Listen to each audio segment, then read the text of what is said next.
안녕하세요. 생애 처음 하늘이 정해준 인연이 있다는 걸 실감하게 된 여자입니다. 저는 30대 중반의 약사예요. 제게 잊을 수 없는 기억을 심어준 남자친구는 회사원이고요. 제 남친과는 제가 약사로 근무하고 있는 곳에서 처음 만났어요. 골골대며 약을 타러 온 모습이 꽤 기억에 남았어요. 그런데 그 후 출근 도장을 찍듯이 그리로 약국을 들리는 거예요. 사소한 의약품을 하루에 하나씩 사가면서 말이에요. 보통 약국에 들르는 분들은 비상약도 한 번에 몰아서 사가는 경우가 대부분이라 좀 의아하게 느껴졌죠. 하루는 전날 데일밴드를 사갔음에도 또 사기에 물었어요. 요즘 매일 오시네요. 어제 밴드 사셨던 걸로 기억하는데 또 사시는 거예요? 아, 어제 사간 밴드가 표준형이더라고요. 혼합형도 필요해서 왔어요. 의약품을 종류별로 구비해 놓으면 편하죠. 그런데 매일 오시기 번거롭지 않으세요? 필요한 걸 한 번에 구매하시는 게 편하실 텐데요. 그게 겸사겸사 들르는 거라서요. 괜찮습니다. 그렇게 장장 두어 달을 남친은 하루도 거르지 않고 약국을 들렀어요. 그 사이 남친과 저는 꽤 친해졌고요. 그런데 만남이라는 게 참 신기하죠. 60일 남짓 되는 기간 동안 정이라도 든 건지 막상 자주 오던 사람이 오지 않으니 괜히 더 생각나기도 하고 염려까지 되니 말이에요. 남친이 다시 약국을 찾아온 것은 딱 2주 만이었어요. 분홍 망고 튤립이 만개한 꽃다발을 들고 찾아왔죠. 저는 그런 남친을 반갑게 맞았어요. 그러나 남친은 긴장이라도 한 건지 입을 옴쭉거리며 한참을 쭈뼛대는 거예요. 저는 그런 남친에게 무슨 일이 있느냐 물었고 남친은 불쑥 꽃다발을 제게 내밀고는 입을 열었어요. 이 꽃 드리려고 왔어요. 꽃말은 사랑의 시작이래요. 좋아합니다. 그의 사랑 고백이 어찌나 서툴던지 그 모습에 웃음이 터지고 말았어요. 그렇게 저와 연인 사이가 되었습니다. 나중에 물으니 매일 약국으로 찾아온 이유가 제게 첫눈에 반해서였다고 하더라고요. 어딜 가든 무얼 하든 제 생각이 그렇게도 났다고요. 저를 보기 위한 수작이었던 거죠. 저는 그런 남친이 순수하게 느껴져 참 좋았어요. 우리는 3년이라는 꽤 긴 시간을 함께했죠. 하지만 연애할 당시 양가 부모님을 만나본 적은 없었어요. 어린 나이는 아니었지만 우리의 만남이 결혼을 전제로 한다는 게 어색하게 느껴지곤 했거든요. 그러다 보니 연애 기간도 길어졌고요. 우리는 서로에 대한 확신이 깊어졌을 때 결혼을 결심했어요. 그렇게 처음 양가 부모님을 찾아뵙게 되었죠. 예비 시모는 처음 본 저를 무척이나 반겼어요. 어머, 아가씨가 다영이구나. 우리 아들이 입이 닳도록 자랑한 이유가 있었네. 감사합니다. 서다영이라고 해요. 어머님께서 정말 미인이세요. 우리는 첫 만남임에도 화기애애했어요. 남친이 외동이라 늘 딸이 있었으면 싶었다며 딸처럼 대하고 싶다고 먼저 말씀해 주셨죠. 거기다 제 직업이 약사라는 걸 아셨을 땐 물개박수를 치며 기뻐하셨어요. 정말 다영이 네 직업이 약사야? 웬일이야? 내 아들이 이렇게 효도를 하는구나. 나는 더 볼 것도 없다. 너는 결혼, 나는 무조건 찬성이야. 좋게 봐주셔서 감사합니다, 어머님. 엄마가 다영이를 마음에 쏙 들어할 줄 알았어. 예쁘지, 착하지, 똑똑하기까지 한데 싫어할 수가 없잖아. 그치, 엄마? 어머, 아들, 그걸 말이라고 해? 네가 아무리 내 아들이라도 너보다 더 자식 삼고 싶다, 얘. 하지만 예비 시부모의 마음에 들었다고 해서 모든 게 순조롭지는 못했어요. 제 뜻이면 무조건 믿고 지지해주던 제 부모님이 남친을 보더니 반대를 심하게 했거든요. 인생의 큰 결정을 섣불리 하면 안 된다며 저를 나무라기까지 했고요. 늘 저의 선택을 존중해줬던 분들이 제가 사랑하는 사람을 좋게 봐주지 않는 게 상처가 됐고 미웠어요. 하루는 화나는 마음에 도대체 뭐가 마음에 들지 않느냐며 따졌어요. 도대체 오빠의 어디가 마음에 안 드는 건데요? 항상 내 선택이 우선이라더니 왜 결혼은 안 된다고만 하시냐고요. 그 애는 말하는 투도 인상도 영 마음에 들지가 않아. 딱 너 고생시킬 남자라고. 아빠, 그런 핑계가 어디 있어요. 좋은 시선으로 바라봐주지도 않으면서 무턱대고 고생시킬 남자라니. 아빠가 오빠에 대해 뭘 알아요? 다영아, 엄마도 아빠와 같은 생각이야. 어떤 아이인지 잘은 모르지만 사람은 풍기는 분위기라는 게 있지 않니? 너와 그 아이는 맞지 않는 것 같아. 엄마까지 왜 이래요? 그냥 나 결혼시키기 싫어서 그러는 거 아니야? 타당한 이유도 없이 그냥 분위기 때문이라는 게 말이나 되냐고요.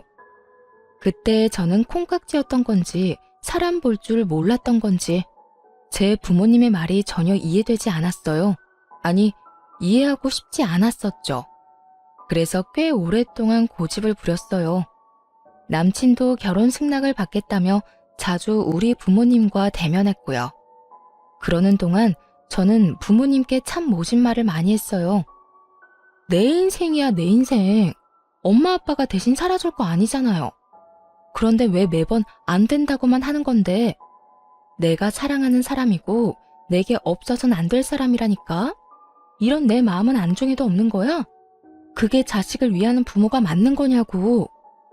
도다용, 너 그게 무슨 말버릇이야? 이 세상에서 자식 위하지 않는 부모가 어딨니?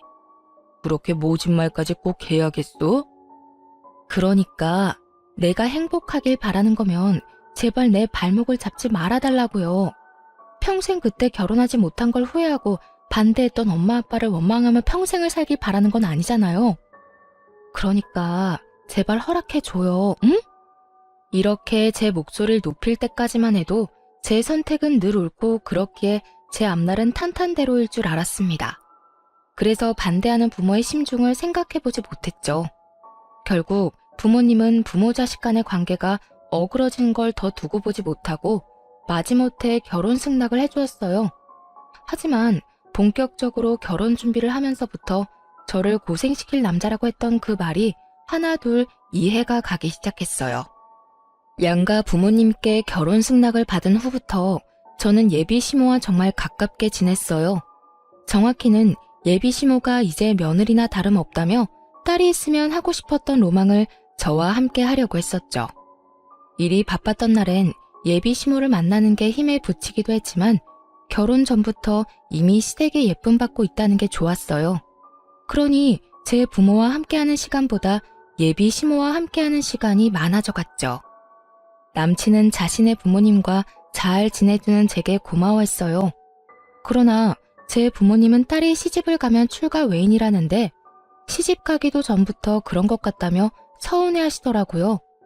그렇게 제 부모의 마음을 뒷전으로 한 채 시간은 빠르게도 흘렀어요. 본격적인 결혼 준비를 위해 상견례 날짜를 잡기 위해 예비시댁을 찾아갔고 예비 시모는 제 부모님에 대해 모르는 것이 너무 많다며 그제야 우리 부모님에 대해 물었어요. 네가 너무 마음에 들어 이제야 물어보네. 사돈댁 직업은 어떻게 되니? 무슨 일 하셔? 저희 부모님은 환경미화원이세요. 아, 환경미화원? 두 분 다 말이야? 예비 시모는 제 부모의 직업을 듣고는 적잖게 당황해서는 말까지 더듬으며 재차 확인하더군요. 제 부모 모두 같은 직종이라는 말을 듣고는 갑자기 바쁜 일이라도 생긴 것처럼 저를 급히 돌려보냈어요. 그리고 그 후부터 묘하게 예비 시모의 태도가 바뀌었죠. 전보다 연락도 뜸하고 만남도 갖지 않으려 했어요. 정확히는 저와 함께하는 시간을 불편해하는 듯 느껴졌죠. 하루는 제가 예비시댁에 들르게 되었어요. 평소라면 제가 찾아뵙는다고 하면 진수성찬을 차려주시던 예비 시모였는데 그날은 저더러 유명 초밥집에 가 포장을 해오라더군요. 그때까진 개의치 않았어요. 그런데 문제는 제가 집으로 돌아갈 때였어요. 저녁으로 먹고 나온 쓰레기며 다른 쓰레기까지 바리바리 챙겨 나오더니 불쑥 제게 내미는 겁니다. 예, 네가 좀 나가는 김에 좀 가지고 나가렴. 네가 먹은 거 네가 치우는 셈 치는 거니 불만 없지? 아, 네, 뭐 어려운 것도 아니니까요. 그래, 네 부모가 환경미화원이니까 너도 쓰레기는 잘 치우겠지. 저는 부모님 직업 운운하며 말하는데 기분이 팍 상했어요. 그래서 쓰레기를 받아들려던 손을 내렸죠. 그러자 예비 시모는 빨리 받으라는 듯 쓰레기를 살짝 흔들더군요. 저는 그런 모습조차 좋게 받아들여지지 않아 한마디 쏘았어요. 제 부모님 직업이랑 이게 무슨 상관이라고 그렇게 말씀하세요? 어머님은 그럼 환경미화원이 아니라서 쓰레기를 잘 못 버리시나요? 어머, 얘, 너 무슨 말이 그러니? 부모가 환경에 대한 생각이 남다를 테니 교육을 잘 받았을 거란 의미였던 것뿐인데 뭘 그렇게 예민하게 굴고 그래? 어머님, 죄송하지만 쓰레기는 어머님께서 버리시는 게 좋겠어요. 정시키고 싶으시면 오빠에게 부탁하시고요. 그럼 이만 가보겠습니다. 우악스럽게 화를 내고 싶은 마음이 굴뚝 같았지만 차마 말꼬리를 잡을 순 없어 제 손으로 버려두지 않는 걸로 넘어갔어요. 그렇게라도 해야 자존심이 덜 상할 것 같아서요. 그 뒤로 저는 예비시댁에 가는 게 조금 껄끄럽게 느껴졌어요. 제 부모의 직업을 알게 된 후로 확연히 달라진 태도가 느껴질 때 애써 외면하게 되는 것도 싫었고요. 그러다 상견례를 한 달쯤 앞두고 예비 시모와 큰 말씨름을 하게 되었습니다. 남친이 제게 예비 시부모님이 상견례 때 신고 갈 구두가 마땅치 않다고 했어요.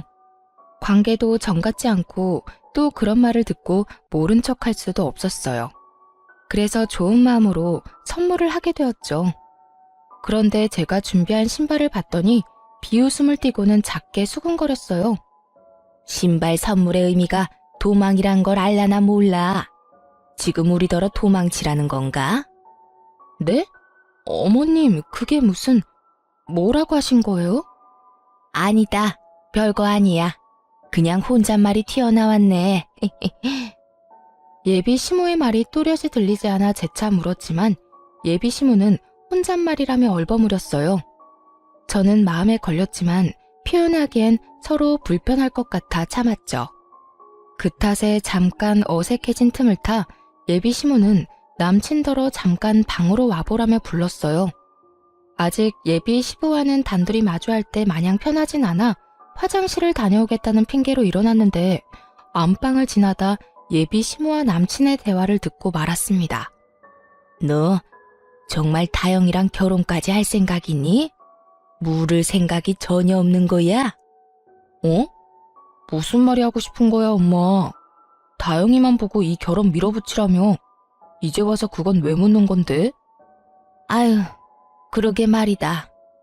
왜 걔네 부모는 많고 많은 직업 중에 하필이면 환경미화원이라니? 좀 폼나는 직업이었으면 얼마나 좋냔 말이야. 왜? 엄마도 평범하게 식당 운영하잖아. 뭐가 마음에 걸려 이러는데? 얘는 비교할 걸로 비교를 해야지. 남이 버린 쓰레기는 주워가는 직업이랑 비교하면 되니? 생각만 해도 더럽고 냄새 나잖아. 저는 마지막 말을 듣고는 부하가 치밀었어요. 그 탓에 방문까지 벌컥 열고 들어가서는 화를 쏟아냈네요. 어머님, 지금 뭐라고 하셨어요?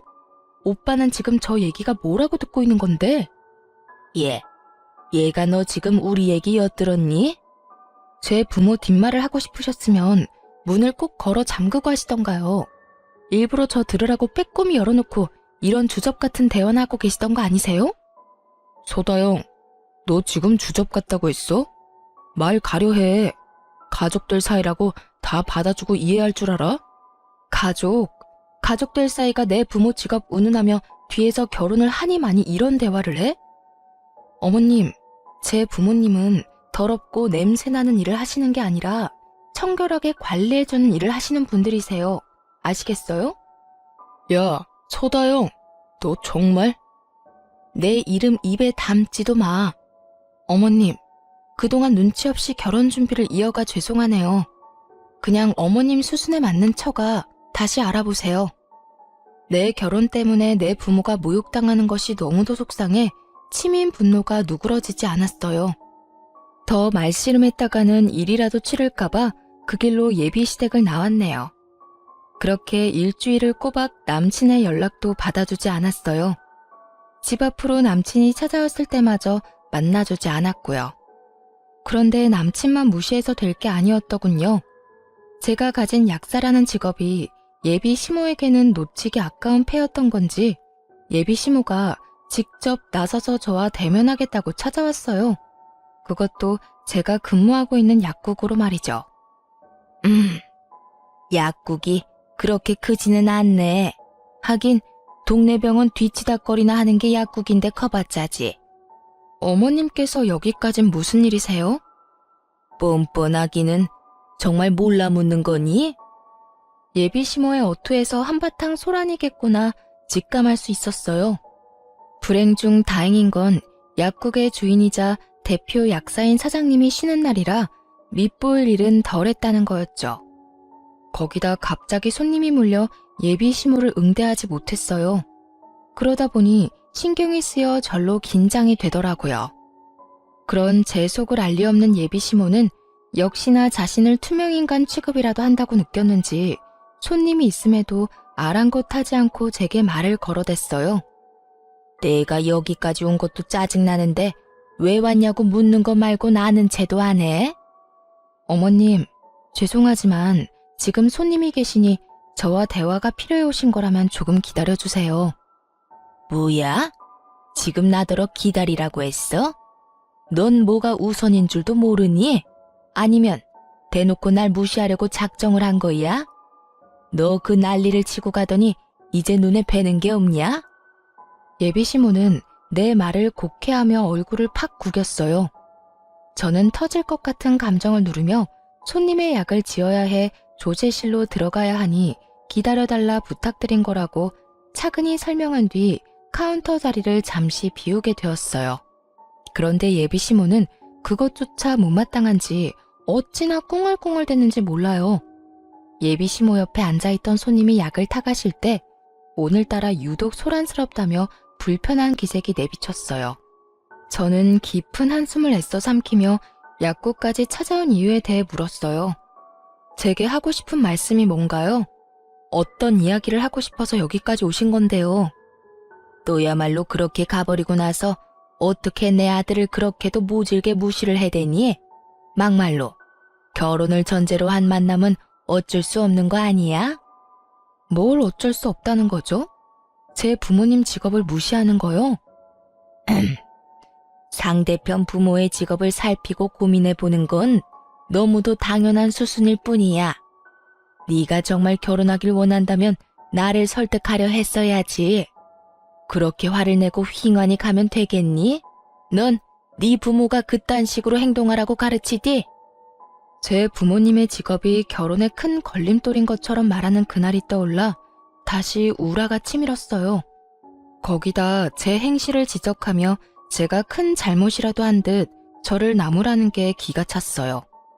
결국 저는 욱하는 마음에 손님 없는 틈을 타 목소리를 높였네요. 제 행실이 어떤 게 잘못됐다는 건지 전 모르겠네요. 자기 부모 흉을 보는 사람 앞에서 속 좋게 웃는 사람도 있나요?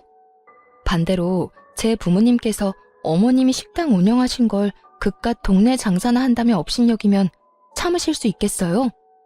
동네 장사? 너 지금 말 다 했니? 버르장머리하고는 네 부모 직업 마냥 너도 그렇게 싼티 내고 다니는 애였니? 응? 마음대로 생각하시고 그만 돌아가세요. 이 일로 더는 가타부타 하고 싶지도 않으니까요. 야, 너 정말 내가 우습냐? 나 네 시험이 될 사람이야. 내 앞에서 굽신거려도 모자랄 판에 뭐라고? 언성을 높이며 노발대발하는 예비 시모에게 돌아가라는 말을 마지막으로 아무 대꾸하지 않았어요. 더 상대하고 싶지 않았다는 말이 맞겠죠. 그런데 그 타이밍에 손님이 약국 안으로 들어왔고 예비 시모는 뭐가 그리 분한지 손님에게까지 저를 이상한 사람으로 만들더군요. 내가 저 약사 시모 될 사람이에요. 그런데 이것이 나랑 내 아들 앞에서 며칠 전에 바락바락 소리를 지르고 문을 박차고 나가는 겁니다. 오죽하면 내가 이렇게 일하는 곳까지 찾아왔겠어요. 결혼하면 이 드센 것한테 나나 내 아들이 잡아먹히는 거 아닌가 싶다니까요. 저 요망한 것을 내가 품어줄래도 저렇게 나를 세우니. 아, 그러시구나. 그런 대화가 오갈 때 손님이 몰리기 시작했어요. 그리고 예비시모는 오는 손님마다 붙잡고는 저런 말도 안 되는 소리를 하며 제 험담까지 얹더군요. 결국 저는 참지 못하고 당장 돌아가라 등 떠밀었어요. 그러자 예비시모는 내게 버럭 소리치며 성을 부렸죠. 이것이 정말? 대화 좀 하자고 나를 무시하는 것도 모자라 어떻게 이리 매정하게 사람을 쫓아? 내가 너한테 이런 대우나 받자고 여기까지 찾아온 줄 알아? 제가 일 끝나면 곧장 연락 드릴게요. 지금은 근무 중이니 사적으로 시간 낼 수 없으니까요. 저는 사적으로 시간을 빼 대우해 줄 수 없는 상황임을 차근히 설명하며 예비시모를 진정시키려고 해보았어요. 하지만 예비시모는 이미 기분이 상한 상태라 제 말을 들으려 하지 않았어요. 자신을 상대하고 싶지 않아 일 핑계를 댄다고 생각했죠. 네, 완전 틀린 생각은 아니었어요. 일을 그르치는 상황을 더 이어가고 싶지 않았으니까요. 예비시모는 쉽게 진정되지 않았고 제가 말을 얹을수록 더 흥분해서는 제게 삿대질까지 하며 다시는 안 볼 사이처럼 제게 난리쳤어요. 그 바람에 약국에 들렀던 손님들은 다 나가버렸고요. 예비시모는 카운터까지 들어와 저를 끌어내더니 제 가운을 잡아주고는 마구 흔들어댔어요. 때마침 위층에 있는 병원 식구들이 지나가지 않았더라면 정말 예비시모에게 머리채라도 잡혔을지 모를 일이었어요. 예비시모의 손에 나붓기는 중에 건물과 연결된 약국 후문으로 병원 식구들이 지나간 덕에 도움을 받을 수 있었죠. 예비시모의 소나기에서 잠시 벗어나게 되었을 때 제게 괜찮냐고 물으며 살피는 남자의사의 모습에 예비시모는 더 눈이 돌았고 결국 정신 나간 사람처럼 고래고래 소리를 치며 제 머리채를 낚아챘어요. 네가 내 아들과 연락 안 하는 동안 내 아들 놔두고 저놈한테 꼬리쳤다 이거지? 이런 불려우 같은 것. 이러니 상대를 하려면 그 집안을 보라고 하지.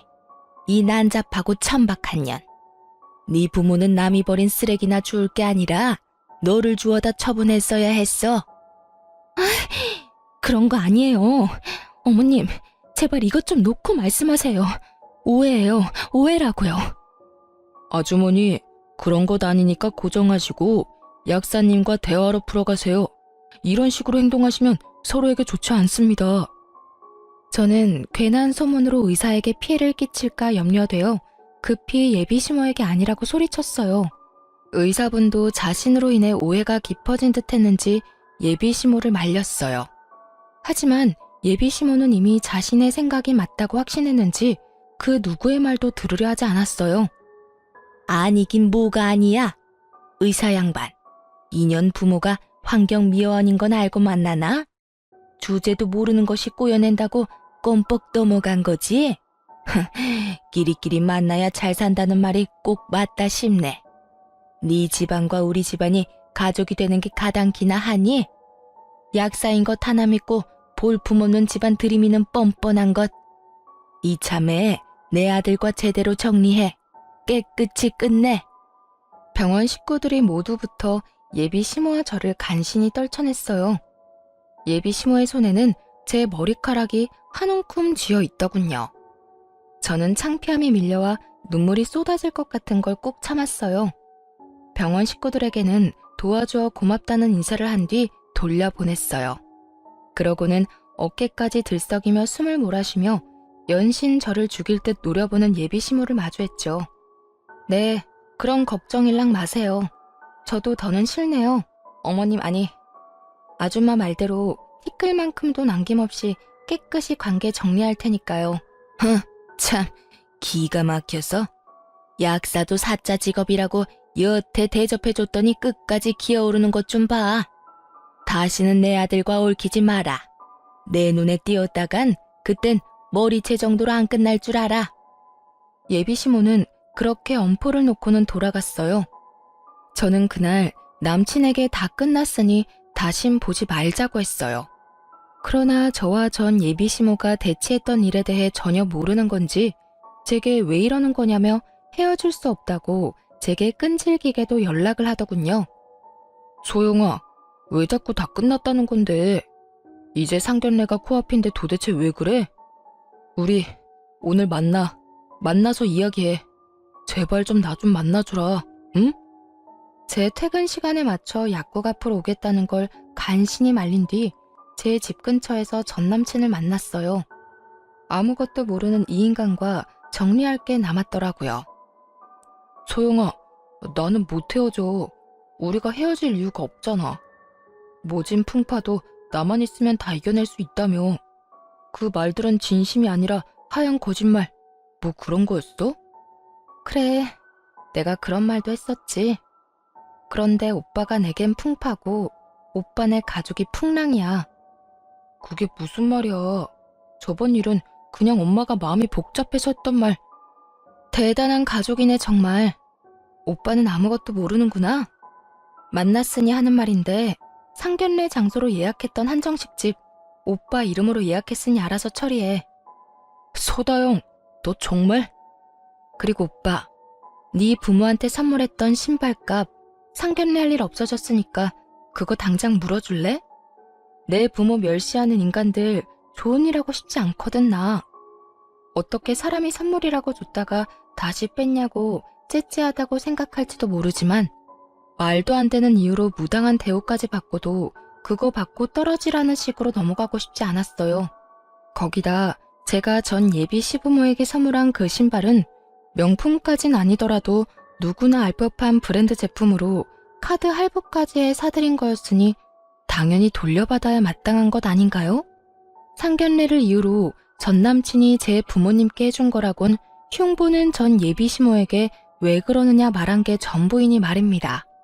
제 말 한마디 한마디에 전 남친의 얼굴은 터질 것처럼 울그락불그락 달아올랐어요. 하지만 저는 그런 모습이 가짱게 느껴졌어요. 자기 부모로 인해 어그러진 결혼이라는 걸 여전히 모른다는 게 한심하기까지 했거든요. 그래서 오늘 예비 시모가 약국까지 찾아와 난동 부리고 손님 앞에서 날 꽃뱀 취급까지 했다는 사실을 다 말했어요. 팔은 안으로 굽는다고 하던가요? 전 남친은 자신의 엄마가 그럴 리 없다더군요. 우리 엄마가 그런 짓을 했을 리 없잖아. 나랑 헤어지고 싶어서 말까지 지어내는 거야 지금? 참나, 내가 뭐 하러. 마음대로 생각해. 끝내는 마당에 내 말을 믿든 말든 그게 무슨 의미야? 끝내다니, 누구 마음대로? 지금 내가 직접 확인할 테니까 딱 기다려. 전 남친은 직접 전 예비 시모에게 사실 확인을 한다며 그 자리에서 전화를 걸었고 어찌나 목소리가 쩌렁쩌렁한지 전화기 밖으로 말소리가 다 새어나왔어요. 엄마, 혹시 다영이 약국에 찾아갔었어? 그걸 네가 어떻게 알았니? 설마 그걸 고세 너한테 일러 바쳤니? 엄마가 왜 다영이 일하는 곳을 가? 가서 뭐라고 했는데 뭘 어쨌길래 나더러 헤어지자는 거냐고. 얘가? 너 지금 엄마한테 큰 소리 치는 거야? 어쩌다 내 아들이 이렇게 날이 선애로 바뀌었어? 그 요망한 것. 남자 구슬리는 능력도 가지가지네. 걔랑은 깔끔히 헤어져. 불려시도 그런 불려시가 없더라. 헤어지라니 엄마까지 왜 이래? 내가 진짜 엄마 때문에. 됐어, 끊어. 전 남친은 통화를 마친 뒤 죄인이라도 된 양 억울하고 불쌍한 표정을 지었어요. 자신의 엄마가 어떤 행동을 했을지 자기도 짐작이 갔던 거겠죠. 저는 제 말이 사실임이 증명되었으니 더 할 말도 없다며 전 남친을 뒤로 한 채 가려고 했어요.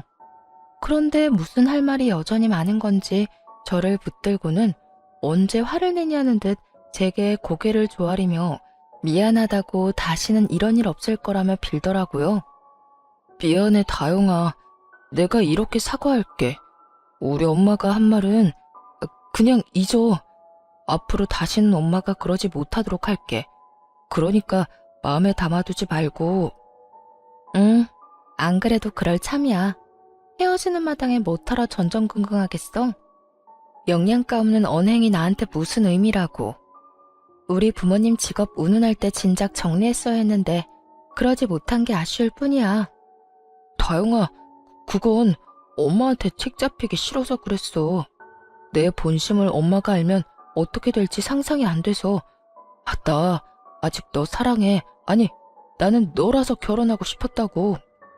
전 남친은 엄마한테 책 잡히는 게 싫어 저를 향한 마음이 크다는 걸 숨기고 싶었다고 하더군요. 그래서 예비 시모가 결혼을 종용하는 걸 따르는 것처럼 보이기 위해 그런 대화를 주고받았던 거라고요. 사실 돌아보면 연애 기간 동안 우리가 함께하는 미래를 그리던 쪽은 제가 아니라 늘 전 남친이었어요. 거기다 자신의 가족들과 보낼 때와 단둘이 시간을 보낼 때 저를 대하는 태도도 사뭇 달랐었죠. 하지만 그렇다고 한들 이미 못 볼 꼴까지 다 본 마당에 저를 향한 전 남친의 마음이 다 무슨 소용인가요? 더 이상 구구절절 애원하는 소리를 더는 듣고 싶지 않았어요. 난 오빠라서 이 결혼 깨는 거야. 계산적인 부모를 둔 것도 모자라 그걸 닮아 결혼을 계산하는 오빠라서 말이야. 내 부모님이 반대했던 이유를 이제야 알겠네. 그렇게 구질구질한 이별을 한 후에도 전 남친은 장장 1년 동안 두어 달에 한 번씩 찾아와서는 평생 연애만 해야 한다며 그것만도 좋다며 다시 시작하자고 그렇게도 매달렸어요. 하지만 그런 전 남친을 거들떠보지도 않았어요. 그런데 가족들 앞에서 얼마나 시름시름 앓는 척을 했는지 헤어진 지 6개월쯤 지났을 무렵 그 망할 아줌마가 또 저를 찾아와 목소리를 높이더군요. 야, 너 내 아들을 어떻게 꼬셨길래 널 못 잊었다는 멍청한 소리나 하게 만들어? 그걸 왜 저한테 와서 물어요? 저도 아줌마 아들 때문에 골치 아프거든요. 못 찾아오게 단속이나 좀 잘해보던가. 뭐야? 이 요망한, 하필이면 볼품없는 부모를 둔 너와 연애하는 바람에 너 같은 것을 닮아버려서 이 모양 이 꼴이 난 거 아니야? 애초에 너랑 엮이지만 않았어도 이미 우리 수준에 맞는 며느리를 맞았을 텐데 이 독약 같은 것, 이 징글맞은 것. 한참을 제게 모욕해대는 전 예비 시모를 두고 저는 전 남친에게 곧장 문자 한 통을 남겼습니다. 쇼하는 게 너로는 모자라디? 좋은 말 할 때 네 엄마 내 앞에서 치워? 그러는 사이 자신의 말을 듣는 신용도 하지 않는다고 얼굴에 핏대까지 세우고는 삿대질에 대며 노발대발했어요. 이 쌍스러운 것이 지금 내가 말하는데 너 뭐하니? 지금 날 마구 지저대는 개 취급이라도 하는 거야 뭐야? 잘 아시네요. 너무 시끄러워서 참을 수가 있어야죠. 곧 아줌마 아들 올 테니까 사이좋게 손잡고 돌아가시던가요. 제 말이 끝나기 무섭게 아줌마의 전화벨이 울렸어요. 아니나 다를까 쏜살같이 전 남친이 연락을 한 것이었죠. 핸드폰에 뜬 화면을 보고는 아연실색해서는 저를 한번 노려보고는 황급히 자리를 뜨더라고요. 다행히 전 남친이 그 이후 제 눈에 띄는 일도 없어졌고요. 그렇게 우리의 진절머리 나는 인연이 끝났다고 여기며 살았어요. 얽히고 설켰던 그때가 다 꿈인 것처럼 느낄 정도로 평안하게 말입니다. 저는 그 후 참 많은 변화가 있었어요. 일자리를 옮겼고 또 진정으로 좋은 사람을 만나 결혼까지 하게 되었죠. 어떤 사람이기에 파혼하고 2년 만에 결혼했나 싶으실 거예요. 전 예비 시모가 제가 일하는 약국에 찾아와 난동 피울 때 싸움을 말려주던 남자 의사 기억하시나요? 네, 바로 그 사람이 저의 남편이랍니다. 전 남친과 관계 정리 후 마음 따뜻한 그 사람이 저를 참 살뜰히도 챙겨주었죠. 전 남친과 그의 가족들과는 달리 제 남편은 의사임에도 직업에 귀천을 따지지 않는 사람이에요. 그뿐일까요? 제 부모님의 직업을 훌륭하다 인정하고 존경하는 마음으로 대해주는 멋진 사람이죠. 이러니 제가 반하지 않을 수 있겠어요? 길지 않은 연애 기간에도 불구하고 저와 제 남편은 하늘이 정해준 운명의 실처럼 서로를 당겼고 그렇게 부부가 되었어요. 우리 부부는 대출도 없이 40평대 신축 아파트를 신혼집으로 정했어요. 그곳에서 깨가 쏟아지는 신혼을 보냈죠. 그렇게 행복한 날들을 보낸 지 넉 달쯤 됐을까요? 낯익은 한 나이든 여자가 엘리베이터를 열심히도 닫고 있더군요. 거울에 비친 그 여자의 얼굴을 본 순간 저는 소스라치게 놀랐어요. 그 여자는 저를 보고는 얼굴색이 파랗게 질렸을 정도였고요. 저와 만으로 2년 만에 마주치게 된 그 여자는 저와 하마터면 가족으로 지저분하게도 얽힐 뻔한 전 남친 엄마였어요. 아줌마가 여긴 어떻게... 네가 여긴 왜 있니? 이런 좋은 아파트에 무슨 볼일이 있다고 발을 다들여? 설마 그 천박한 재주로 나이 많고 돈 많은 남자라도 물었냐? 정말 여전하시네요. 천박한 건 제가 아니라 아줌마 입인 것 같은데요. 후회할 일 겪고 싶지 않으면 말 조심하세요. 네가 뭔데 말 조심을 하란 말아야? 지저분하고 난잡한 것, 천하디 천한 더러운 것, 쓰레기 처리나 하는 부모를 뒀는데 뭘 배웠겠어? 그렇지? 쓰레기집만 배워서는 사람 등쳐먹는 꼬라지하고는. 전 예비시모는 변함없이 저와 제 부모님을 모욕하더군요. 제가 무슨 몸을 함부로 굴리는 사람처럼 표현하며 말입니다. 이런 금 높은 아파트에 존벌레 같은 네가 웬 말이니? 이곳엔 양심껏 발도 들이지 마. 집값 떨어질라. 브이. 저를 벌레 취급까지 하는 전 예비시모의 태도가 기가 찼습니다. 누가 보면 자기가 이 아파트에 사는 주민인 줄 알겠더라니까요. 저는 그런 전 예비시모에게 여유롭게 웃어 보이며 가방에서 지갑을 꺼내 명함 2장을 내밀었네요. 재밌네요. 그 걸레나 내려놓고 말하세요. 우리 아파트 청소하다 결리고 쑤시면 들르세요.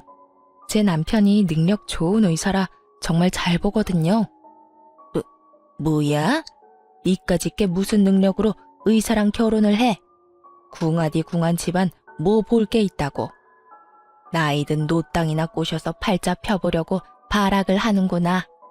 추잡하게 살지 마렴. 보기 안쓰럽게 왜 그러니? 그 아줌마는 어떤 멀쩡한 의사가 저와 결혼하겠냐며 무슨 꿍꿍이가 있는 건 아닌지 잘 알아보라는 말까지 하며 무시란 무시는 다 하고 엘리베이터에서 내렸어요. 뭐가 그리 기분 좋은지 엉덩이까지 살랑살랑 흔들며 가더군요. 하지만 그렇게 말하고도 정말 제가 멀끔한 의사와 결혼이라도 한 건지 확인하고 싶었던가 봐요. 며칠 뒤 정말 제 남편의 병원에 찾아온 겁니다. 결혼하면서 남편이 병원을 옮겼는데 그때 제가 남편의 병원 바로 옆으로 제 이름을 건 약국을 차리게 되었어요. 그렇기에 남편의 병원에 들른 사람들을 한눈에 볼 수 있었죠. 그런데 그 등장이 그렇게 유난스러울 줄은 꿈에도 몰랐네요. 많은 환자가 있는 것도 본체만체하고는 무례하게 진료실의 문을 벌컥 열며 제 남편의 얼굴을 확인했어요. 그러더니 불그락 푸르락해진 얼굴을 해서는 제 약국으로 왔고 곧 저에게 죽일 것처럼 달려들며 행패를 부렸어요. 이 쳐 죽어도 시원찮을 거사. 언제부터야? 언제부터 뒤에서 호박씨 까며 내 아들과 저울질을 해댔던 거야? 저놈, 그때 그놈 맞지? 응? 어쩐지 널 보는 눈빛이 예사롭지 않더라니. 어머? 제가 무슨 저울질을 해요. 아니, 저울질할 것도 못 되는데 주제를 모르시네요. 이것이 그때 우릴 뜯어말린 그 의사놈인 거 누가 모를 줄 알아? 꼬리친 거 아니라고 그렇게 잡아떼더니 어디서 분수에 맞지도 않은 고고한 척은 해대며 사람을 농락해? 입은 삐뚤어져도 말은 바로 하세요. 분수에 맞지도 않은 아줌마 아들 만났다가 내 인생 종칠 뻔한 거잖아.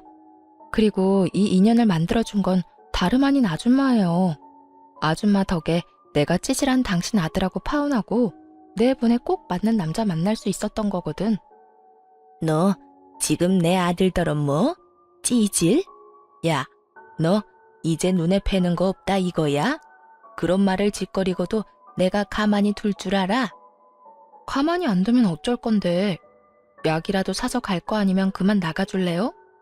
CCTV에 당신이 하는 행동 전부 녹화 중이니까 더 깽판 쳐서 영업 방해로 신고당하는 게 목적이 아니라면 말이에요. 얼굴이 새빨개진 아줌마가 약사가 손님한테 협박이나 한다며 무서워서 못 오겠다고 쇼까지 해댔어요. 그러고는 제게 나직이 두고 보자는 말을 남기곤 돌아갔죠. 하지만 사람의 천성이 시간 좀 지났다고 변하나요? 퇴근 후 집에 돌아와 보니 집 현관이 엉망진창이 되어 있었어요. 구정물 범벅에 모욕적인 말들까지 적혀 있었어요. 저는 곧장 관리소로 가서 상황을 설명한 뒤 CCTV를 확인했습니다. 아니나 다를까 전 예비시모가 난장판을 쳐놓은 것이었어요. 제가 멀끔한 의사와 결혼한 것도 배가 아픈데 자신을 모욕하고 깔봤으니 얌전히 넘어갈 수 없었던 거죠. 평생 살면서 그런 못된 성정을 가진 사람이니까요.